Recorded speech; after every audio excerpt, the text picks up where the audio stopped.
नमस्कार, स्वागत है आपका बात देवभूमि की। मैं हूं आपके साथ सचिन चौहान। आज हम जिस मुद्दे पर बातचीत कर रहे हैं वो मुद्दा बहुत ही गंभीर मुद्दा है, क्योंकि इससे पहले उत्तराखंड की वो तस्वीरें हमने देखी हैं कि परीक्षा जब धांधली की बात सामने आई थी तो सड़कों पर युवाओं ने जमकर प्रदर्शन भी किया था। विपक्ष ने लगातार इसकी आवाज भी उठाई थी कि इस पर कड़ी से कड़ी कार्रवाई होनी चाहिए और जो भी इसमें दोषी हो उसके खिलाफ एक्शन लिया जाना चाहिए। लेकिन अब जो इस्तीफे की बात सामने आई है, क्योंकि उत्तराखंड लोक सेवा आयोग के अध्यक्ष राकेश कुमार के इस्तीफे से प्रदेश में हड़कंप मचा हुआ है। धामी सरकार बनने के बाद पहली बार सरकारी नौकरियों के लिए भर्ती परीक्षाओं में धांधली को लेकर सवाल उठे। तमाम जांच शुरू हुई। 2006 से लेकर साल 2022 तक भर्ती परीक्षाओं में धांधली उजागर हुई है। पिछले 2 मुख्यमंत्रियों के करीबियों तक इसकी आंच भी पहुंचती भी नजर आई। उत्तर प्रदेश तक इसके तार जुड़े हुए थे। दर्जनों अब तक गिरफ्तारियां हुई हैं।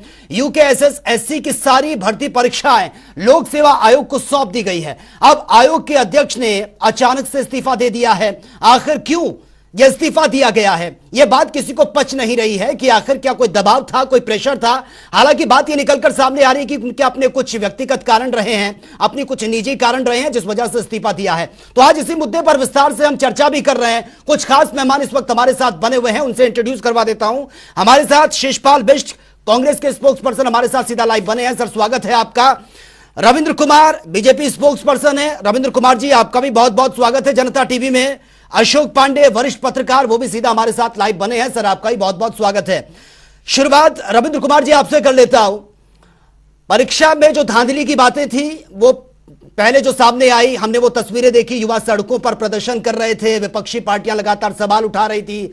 उसके बाद अब जो इस्तीफे की बात सामने आ रही है, आयोग के जो अध्यक्ष है उन्होंने अचानक से इस्तीफा दे दिया। ये बात थोड़ा डाइजेस्ट नहीं हो रही है। विपक्षी सवाल उठा रहे हैं कि भैया ये एक दबाव है, प्रेशर है सत्ता पक्ष का, जिस वजह से इस्तीफा दिया गया है। देखिए, आज ही है कि दबाव है इसलिए इस्तीफा दे रहे हैं। और अभी कल ही आज ही कुछ इनके नेता ये बयान दे रहे हैं कि जो है ब्यूरोक्रेट काम नहीं कर रहा, नौकरशाह काम नहीं कर रहे, इनकी लगाम कसनी चाहिए।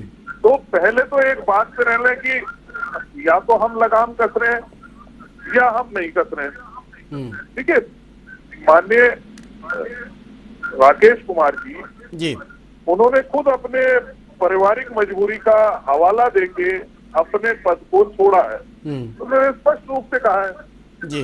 अब अगर इसके बीच में अगर कोई और बात है तो वो आप बताओ। अब खाली कोई भी मुद्दे को पकड़ के एक उसमें गुब्बारा बना देना, उसे फुला देना, क्योंकि पक्ष के पास मुद्दों का अभाव है जी। सरकार जिस प्रकार से विकास कार्य कर रही है। नहीं सर, सवाल ये भी उठ रहा है कि इससे जो आगामी परीक्षाएं हैं वो भी प्रभावित होंगी। और डॉक्टर राकेश कुमार का जो आप जिक्र कर रहे हैं, जिन्होंने इस्तीफा दिया है, उनकी एक बहुत अच्छा फीडबैक उनका रहा है। सवाल इसलिए उठ रहा है कि अचानक से इस्तीफा देना, परीक्षाएं अब तक जो कैलेंडर है उसके अकॉर्डिंग कोई परीक्षा नहीं हो रही है। उनके जो अब तक का कार्यकाल रहा है उसमें उनकी यही पहचान रही है कि जो धांधली हुई है उसको रोकने के लिए बहुत प्रभावी कदम उन्होंने उठाए हैं। अब ऐसे वक्त में एकदम से इस्तीफा दे देना, देखिए, निश्चित रूप से जिस प्रकार से पीछे यूपीएससी को लेके या और अन्य पेपरों को लेके जिस प्रकार से जो है इस प्रदेश के अंदर एक मैसेज लगातार सरकार की छवि को धूमिल कर रहा था, उसके बाद जिस प्रकार से सरकार ने एक्शन लिया और ऐसे लोगों को जेल में पहुंचाने का काम किया। और कहीं ना कहीं राकेश कुमार जी ने सीनियर अधिकारी हैं, सीनियर अफसर हैं, उन्होंने बहुत सारे ऐसे कदम उठाए एग्जाम को और पारदर्शिता बनाने के लिए। उसमें इन्होंने इलेक्ट्रॉनिक का बिल्कुल उपयोग बंद कर दिया है। ये भी इन्होंने एक काम किया था कि किसी भी रूप में किसी इलेक्ट्रॉनिक डिवाइस से किसी से इसका लिंक ना हो जब हम पेपर परीक्षा या कोई इसको रास्ते में कहीं लेकर जाए, कहीं आ रहा है जा रहा है। तो इस प्रकार की कई सारे इन्होंने कदम उठाए, उसके लेके इन्होंने प्रशंसा योग्य काम किया। अब अगर उन्होंने किसी बात को लेकर अपने पारिवारिक कोई वजह से लेके अपने पद से इस्तीफा दिया है, आगे काम को कंटिन्यू नहीं करना चाहते, तो इसमें कोई बुराई क्या है? ठीक है, इसे खाम खा को एक गुब्बारा बना के जो है उसे बुला के विपक्ष जो है इसके अंदर और कुछ भी है। खाली हवाबाजी का काम ठीक है शिषपाल बिष्ट जी, जो इस्तीफा दिया है डॉक्टर राकेश कुमार ने, वो कह रहे हैं कि भैया उनके अपने कुछ निजी कारण रहे होंगे जिस वजह से इस्तीफा दिया। बेफालतू में इसको एक बड़ा इशू बनाने की कोशिश कर रही है विपक्षी पार्टियां। नहीं, सचिन जी कौन इशू बना रहा है, मेरी समझ में नहीं आ रहा है। आपको जहां तक याद होगा कि राज्य अधीनस्थ सेवा चयन आयोग में जब पेपर लीक प्रकरण हुआ था तो कांग्रेस पार्टी ने स्पष्ट तौर पर कहा था कि जो आयोग के चेयरमैन है उनके खिलाफ सख्त कार्रवाई होनी चाहिए और उनको भी पूछताछ होनी चाहिए, क्योंकि एस राजू ने तब कहा था कि मेरे ऊपर दबाव था, सभी पूछताछ वो जो है कार्रवाई नहीं चाहते थे, तो उनसे पूछताछ की। जब यूपीएससी में पटवारी पर पेपर लीक हुआ, जेईई का पेपर लीक हुआ, तभी कांग्रेस पार्टी ने कहा था कि जो आयोग के अध्यक्ष के खिलाफ भी कार्रवाई होनी चाहिए, पूछताछ होनी चाहिए, आखिर उनके नाक के नीचे ये पेपर लीक होते हैं। और तब उन्होंने इस्तीफा दे दिया, उनको बहुत देर से इस्तीफा दिया, सरकार ने भी अभी तक उनके खिलाफ कोई कार्रवाई नहीं की है। आखिर जिम्मेदारी किसकी है? आयोग कैसी महत्वपूर्ण प्रतिष्ठित संस्थान है, राज्य के बेरोजगारों के साथ खिलवाड़ हो रहा है। राज्य सरकार ने भरोसे के साथ जो है कहा था कि साहब सारी परीक्षाएं अब जो है जो यूपीएससी नहीं करा पा रहा करा देगा, कांग्रेस पार्टी ने तब भी करा था, जो किसी परीक्षाएं नहीं करा पा रहे हैं वो इतनी परीक्षाएं कैसे करा रहेंगे? और उनकी आपका तब्दील साबित की। और मेरा तो अभी मत है बड़ी पूछताछ होनी चाहिए इनसे कि राकेश कुमार के आखिर क्यों इनकी नाक के नीचे परीक्षाएं लीक हुई, बेरोजगारों के साथ खिलवाड़ हुआ, आखिर जिम्मेदारी मुखिया के नाते उनकी भी बनती है। बिल्कुल रविंद्र कुमार जी रिस्पॉन्ड कीजिए सर, बहुत गंभीर सवाल उठ रहे हैं। रविंद्र कुमार जी रिस्पॉन्ड कीजिए।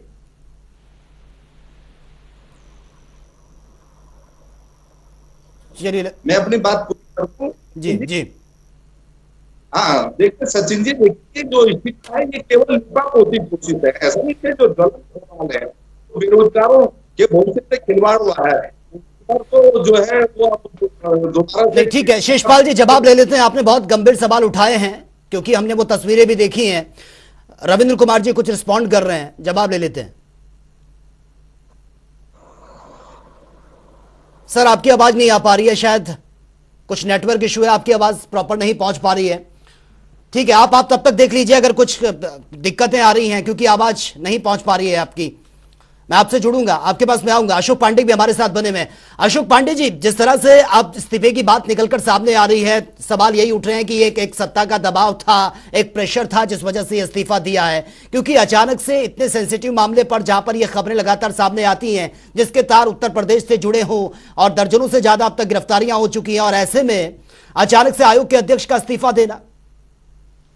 देखिए इसके कई कारण भी हो सकते हैं। एक कारण जो स्वयं उन्होंने बताया शायद वो भी हो सकता है, लेकिन आपको एक चीज याद होगी, जब भर्ती परीक्षाओं में धांधली हुई थी और धांधली की बात उजागर हुई थी और इस मामले में तो अनुभाग अधिकारी नपे थे लोग उत्तराखंड लोक सेवा आयोग के, और इसके अलावा अभी आपने भी कहा कि यूपी तक इसके तार फैले हुए थे, दर्जनों गिरफ्तारियां देहरादून में हुई थी, उस समय भी इनके इस्तीफे की मांग उठाई गई थी और उसके बाद छात्रों ने जबरदस्त प्रदर्शन किया था, लाठियां वगैरह भी चली थी। तो मेरी समझ में ये जो पेपर लीक वाला मामला है, और इसके अलावा एक चीज और देखिए कि 2022-23 का परीक्षा कैलेंडर जारी किया गया है, उसके अनुरूप परीक्षाएं, भर्ती परीक्षाएं अभी तक नहीं हो पाई।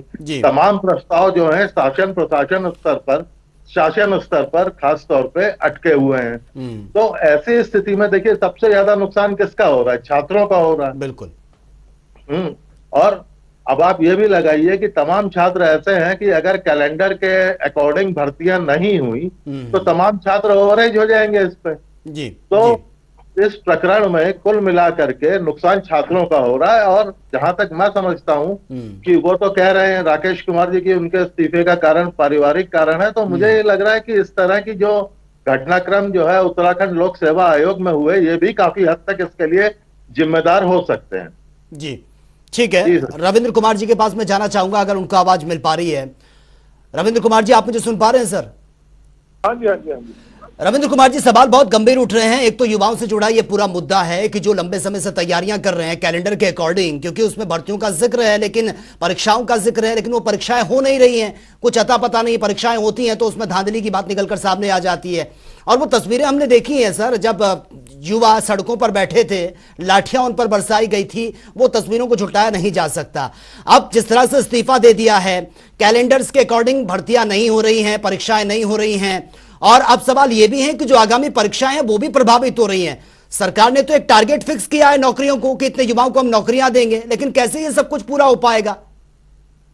देखिए बिल्कुल, देखिए पिछले कुछ समय में जिस समय ये लगातार परीक्षाओं में जो धांधलियों वो काम आ रहा था, एक मैसेज जो लंबे समय से इसको गिरफ्त में था परीक्षाओं की, वो किसी तरीके से बड़े सख्त कानून के तहत या उनपे लगातार कार्रवाई जिस प्रकार से हुई है उसको देखते हुए कुछ परीक्षाओं में जो है रद्दोबदल हुआ था। लेकिन अभी जो नया कैलेंडर जारी हुआ था उसके हिसाब से परीक्षाएं अपने टाइम पे हो रही हैं।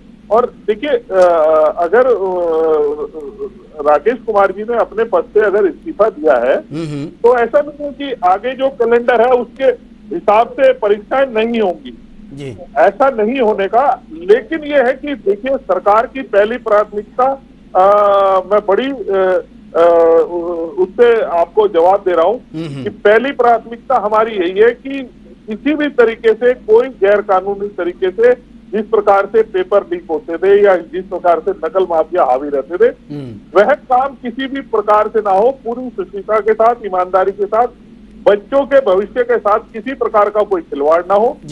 उचित बच्चे, ईमानदार बच्चे जो अपनी मेहनत के दम पे परीक्षा देते हैं उन्हीं को कामयाबी मिले। ऐसे नकल की पैसे देके पास करने वाले या माफियाओं के साथ गठजोड़ करके नकल करने वाले किसी भी सूरत में आगे आने का काम न करें, ये सरकार की प्राथमिकता। और इसके ऊपर नहीं रविंद्र कुमार जी, लेकिन सवाल ये भी उठ रहा है कि जो अब तक गिरफ्तारियां हुई हैं उसमें बार बार ये भी कहा जा रहा है कि सिर्फ जो छोटी मछलियां हैं उन पर ही कार्रवाई होती है, इसमें तो बहुत बड़े लेवल तक के लोगों के नाम सामने आए हैं, उन तक नहीं पहुंच पाते, वहां तक बात नहीं पहुंच पाती, सिर्फ जो छोटी मछलियां हैं उनको शिकार बनाया जाता है बड़े स्तर। क्योंकि खबरें तो ये तक थी कि बहुत ऊंचे लेवल तक पहुंचे हुए व्यक्तियों तक के नाम इसमें थे।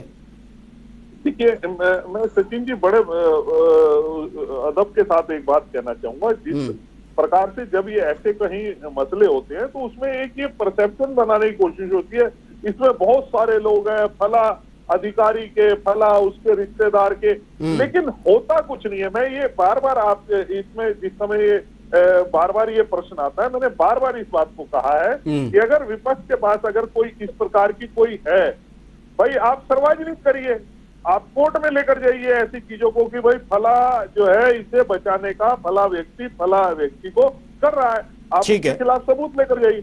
लेकिन ये खाली परसेप्शन बनाना, खाली पब्लिक डोमेन में दिखाना कि जी ऐसा हो रहा है, ऐसा है, ये कतई मेरे ख्याल से ठीक नहीं है।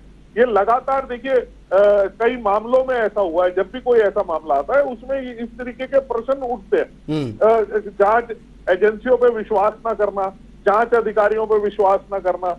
फिर हाई कोर्ट ने जब इन्हें कहा कि नहीं जांच सही दिशा में काम कर रही है, अच्छा, नहीं तो इन्होंने एक बार को तो ये बना दिया था नहीं जी सीबीआई कराओ। जब हाई कोर्ट ने कहा नहीं भाई एसआईटी ठीक तरीके से जांच कर रही है, सही दिशा में जांच जारी है, सही लोगों की गिरफ्तारी हो रही है, उचित जगहों पे जो भी सरकार अपनी तरफ से कदम उठा रही है वो कर रही है। अगर इसके बावजूद भी मैं विपक्ष से कहना चाहता हूँ, विपक्ष के अलावा भी अन्य व्यक्ति के लिए अगर किसी के पास है तो आप जैसे एक अच्छा चैनल है, आपका मंच अच्छा है, और लाइए सार्वजनिक करिए चैनल पे बैठ के, हाई कोर्ट जाइए, सुप्रीम कोर्ट जाइए। ठीक है, शिषपाल जी रिस्पॉन्ड कीजिए। परसेप्शन बनाना ये कहीं ना कहीं मुझे लगता है। देखिए सचिन जी, भारतीय जनता पार्टी के प्रवक्ता कह रहे हैं कि जो है सबूत पेश नहीं किए जा रहे हैं। मैंने पहले याद दिला दूं कि कांग्रेस पार्टी ने विधानसभा के पटल पर पेपर जो लीक हैं उससे संबंधित सारे साक्ष्य रखे थे विधानसभा के पटल पर। क्या कार्रवाई हुई? केवल लिपापोती हुई है, छोटे छोटे लोगों को गिरफ्तार करके आपने लिपापोती कर दी पूरे प्रकरण की। बेरोजगार आज भी सीबीआई जांच की मांग कर रहे हैं, विपक्ष आज भी सीबीआई जांच की मांग कर रहा है, प्रदेश की जनता आज भी सीबीआई जांच की मांग कर रही है। आपने वो सीबीआई जांच की मांग इसलिए होती कि आपकी जांच से कोई भी संतुष्ट नहीं है, आपकी सरकार उसको मान नहीं रही है, और आप कह रहे हैं क्या सबूत है। मैं पहला सबूत आपको देता हूँ। जब ये पटवारी पेपर पर लीक आया वहाँ यूके पीएससी में, अब इसकी पहले जितनी भी यूके पीएससी में जांच कर ली तो एसटीएफ आपको एसटीएफ से जांच छीन के रात क्यों सौंपती? एसटीएफ की ज्यादा वर्किंग में एसटीएफ की जो तब आ रही थी पूरी मुख्यमंत्री और पूरी सरकार। उस एसटीएफ ने ऐसा फोकस आ गया रात के रात में, जो आपने एसआईटी को जांच सौंपी, उसकी जब से एसआईटी को जांच की तब से ठंडे पत्ते में चली गई। जो बड़ा मगरमच्छ जनता चाहती थी कि वो इस साल में फंसे, ना वो मगरमच्छ फंसा, ना कोई जेल फंसी, तो कोई भी नहीं आया। सरकार भी थकेगी, जनता भी थकेगी, लेकिन ये मामला है रविंद्र जी, भारतीय जनता पार्टी जनता का ध्यान भटका के अगर सोचे उनके बच्चों के भविष्य के साथ खिलवाड़ हुआ आपकी सरकार में, अगर ठीक है, ठीक है, जवाब ले लेते हैं रविंद्र कुमार जी, जवाब दीजिए। देखिए, मैं बार बार कह रहा हूँ, देखिए अभी ये कह रहे हैं कि सदन के पटल पे हमने रखा था। मैं कह रहा हूँ आपने सदन के पटल पे क्या रखा था, आप एक बार यहाँ लाके जनता टीवी के पटल पे भी रख देते कि आपने क्या सवाल किया, आपने क्या पूछा। आप सदन में सवाल करते हैं, आप सदन में हल्ला करने जाते हैं। लोकसभा से लेके विधानसभा तक जहां जहां कांग्रेस की पद है, सिवाय हल्ला करने के, सदन को स्थगित कराने के, सदन में करती क्या है, कुछ नहीं करती। देखिए, मैं बार बार कह रहा हूँ, ये इस तरीके का परसेप्शन बनाने का जो लोग वो कर रहे हैं, कृपया करके मैं ठीक है। लेकिन रविंद्र कुमार जी, मुझे एक चीज तो बता दीजिए सर, जो कैलेंडर में 20,000 के आसपास भर्तियों का जिक्र किया गया है, उसको लेकर क्या कुछ आगे तैयारियां हैं? क्योंकि राकेश कुमार तो इस्तीफा दे चुके हैं, भले उनके चाहे कोई भी निजी कारण रहे हो या फिर कोई बाहर से कोई प्रेशर, कोई दबाव हो, वो जो तरह से आप बता रहे हैं कि उनके अपने निजी काम थे, इस वजह से इस्तीफा दे दिया। लेकिन आगे क्या कुछ है? क्योंकि कैलेंडर जारी कर दिया, उसमें परीक्षाओं का जिक्र किया गया। अब परीक्षाएं कैसे होंगी, कैसे नहीं होंगी, सबसे ज्यादा तो असर इस पर बच्चों पर पड़ रहा है, छात्रों पर पड़ रहा है, जिन्होंने लाठियां भी खाई हैं, तैयारी भी कर रहे हैं, हाथ उनके कुछ भी नहीं लगा।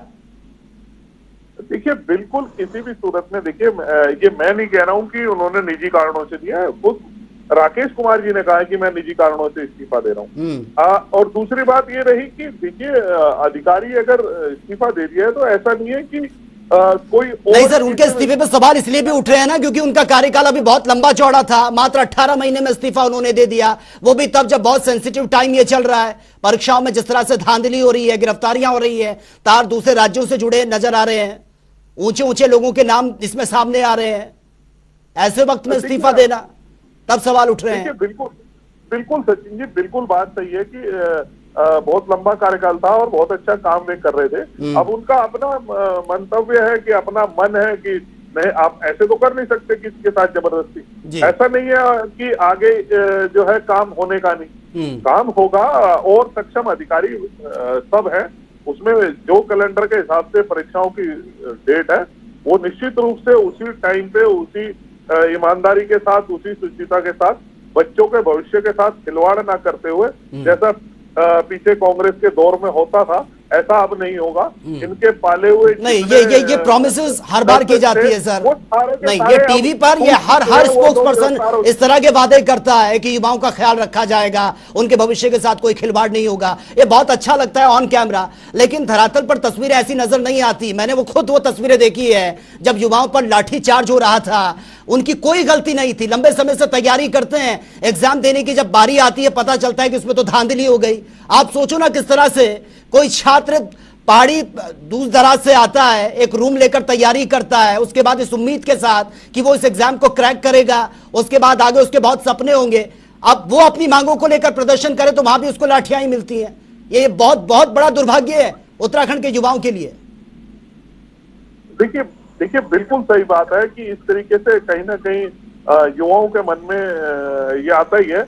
जैसा देखा ही है कि पिछले सरकारों में कैसे होता था, दरोगा भर्ती घोटाले में किस प्रकार से कैसे लोगों को भर्ती नहीं सर, तो आप ट्रेंड बनाएंगे क्या? जो पिछली बार गलतियां करी उसको आप भी वैसे ही चलेंगे? संजीव जी, मैं वही कह रहा हूँ, ये अब की सरकारों में नहीं होता। अब की सरकारों में खुल के अगर कोई गलत काम हो रहा है, उसकी आवाज उठाने के लिए सरकार के अंदर से ही लोगों का। ठीक है, वरिष्ठ पत्रकार अशोक पांडे भी हमारे साथ बने हुए हैं, उनसे भी मैं पूछ लेता हूं।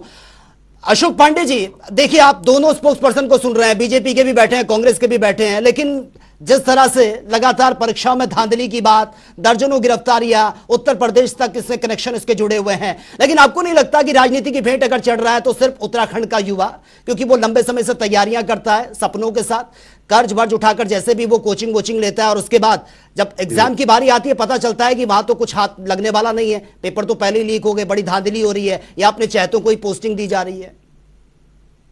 देखिए, ये मसला जो है बहस से जुड़ा हुआ नहीं है, ये छात्रों के भविष्य से जुड़ा हुआ है। राइट। और आप देखिए अंकित जी कि 3 बार परीक्षा कैलेंडर बदले जा चुके हैं। और जब आप इस तरह से लगातार परीक्षा कैलेंडर, तो 20,000 भर्तियां होनी है, एक दो भी नहीं है, 20,000 भर्तियां हैं और वो शासन स्तर पर भी लटकी हुई हैं। इसके अलावा जो कैलेंडर है वो आप 3 बार बदल चुके हैं परीक्षाओं का। तो ऐसी स्थिति में तमाम छात्र तो बेचारे ओवरेज हो जाएंगे ना। कब परीक्षाएं होंगी, कब वो देंगे, और देंगे तो फिर कोई धांधली की मार। तो सबसे बड़ा संकट तो छात्रों के ऊपर है सब। और ये भर्ती परीक्षाएं जितनी जल्दी हो उतना बेहतर है, ताकि लोगों को रोजगार मिले। और उत्तराखंड में समूह ग और अन्य जो है भर्तियां जो है वो लगभग 20,000 पद है जिन पर भर्तियां होनी है। लेकिन स्थिति यह है कि अभी तक कोई इस तरह की भर्ती हुई नहीं। कैलेंडर के अकॉर्डिंग एग्जाम्स हो ही नहीं रहे हैं बच्चों के, तो बच्चे बेचारे क्या करें, कहां जाएं? बिल्कुल रविंद्र कुमार जी जवाब दीजिए सर, बहुत ही शॉर्टली समय का अभाव है। नहीं, आपके पास आऊंगा शेषपाल जी, पहले जवाब ले लेते हैं। मैं अशोक पांडे जी की बात से बिल्कुल सही रखता हूँ कि जिस प्रकार से कहीं ना कहीं बच्चों के मनों की स्थिति ऐसी हो जाती है। लेकिन फिर भी मैं कहूंगा पांडे जी, आप बड़े वरिष्ठ पत्रकार हैं। देखिए, जिस प्रकार से बच्चों के भविष्य के साथ लंबे समय से खिलवाड़ इस प्रदेश में चल रहा था, अब कहीं ना कहीं उसको लेके सरकार, ठीक है, उसको लेके कुछ बच्चों को इसमें मुश्किल का सामना करना पड़ रहा है, लेकिन किसी के भविष्य के साथ खिलवाड़ आगे नहीं होगा। और जिन बच्चों के परीक्षाएं लेट हो रही है उसमें सरकार पहले ही उनको दे चुकी है कि भाई जिन्होंने पहले फॉर्म भरे हैं वो कैंसिल हुए हैं, तो उनकी वो डेट को वही माना जाएगा। ठीक है, शेषपाल जी रिस्पॉन्ड कीजिए। देखिए सचिन जी, पेपर लीक प्रकरण भाजपा की सरकार में होते हैं, पकड़े जाने वाले लोग भारतीय जनता पार्टी के जुड़े होते हैं, और भाजपा जुमलेबाजी करने से फिर भी पीछे नहीं हटी। मेरी अभी भी मांग है कि इन प्रकरणों की जांच सीबीआई को सौंपी जाए, और एस राजू हो चाहे यूपीएससी के चेयरमैन थे जो, और चाहे राकेश कुमार यूपीएससी के चेयरमैन रहे हों, इन दोनों के खिलाफ सख्त कार्रवाई होनी चाहिए, कम से कम पूछताछ तो होनी चाहिए, जिससे सच बाहर आ सके, दूध का पानी का पानी हो। तो फिर जो भी बड़ा मकसद इस धंधे में शामिल है, इन बेरोजगारों के भविष्य को चौपट करने के लिए तो जनता के सामने आना चाहिए। यही मांग बेरोजगारों की कांग्रेस पार्टी लंबे समय से कर रही है, लेकिन ये केवल जवानी जमा खर्च कर रहे हैं कि साहब बेरोजगारों के भविष्य के साथ हमारे सामने में तो कोई खिलवाड़ नहीं हो रहा। जबकि देश की जनता बेरोजगार हकीकत जानते हैं कि सारा का सारा क्या धरा है, इन्हीं के लोग जा रहे हैं, ठीक है, यही पेपर बेच रहे हैं, यही खिलवाड़ कर रहे हैं, यही अपनी पीठ बता रहे हैं। अब ये इस प्रदेश में नहीं चलेगा। ठीक है, बिल्कुल अब वक्त हो चुका है कि जो जिस है उनका विश्वास कायम रहे इन परीक्षाओं पर। अगर इस तरह से लगातार धांधली की खबरें सामने आएंगी और लाठीचार्ज युवाओं पर होगा तो फिर आप अंदाजा लगा सकते हैं कि जो उत्तराखंड का युवा है या उत्तराखंड की आवाम है वो बाहर का रास्ता दिखाने में भी देरी नहीं लगाएगी। बहुत बहुत शुक्रिया आप सभी मेहमानों का इस डिबेट का हिस्सा बनने के लिए। तो उत्तराखंड लोक सेवा आयोग के अध्यक्ष राकेश कुमार के इस्तीफे के बाद से हड़कंप मचा हुआ है। भले ही इसको सत्ता पक्ष ये कह रहा हो कि अपनी निजी कारणों के चलते राकेश कुमार ने इस्तीफा दिया हो, लेकिन विपक्ष लगातार सवाल उठा रहा है कि युवाओं के साथ खिलवाड़ किया जा रहा है और राकेश कुमार ने जो इस्तीफा दिया वो एक राजनीतिक सत्ता का दबाव था जिस वजह से इस्तीफा दिया गया है। तो फिलहाल मेरे साथ इतना ही, लेकिन तमाम खबरों के लिए आप बने रहिए जनता टीवी के साथ। नमस्कार।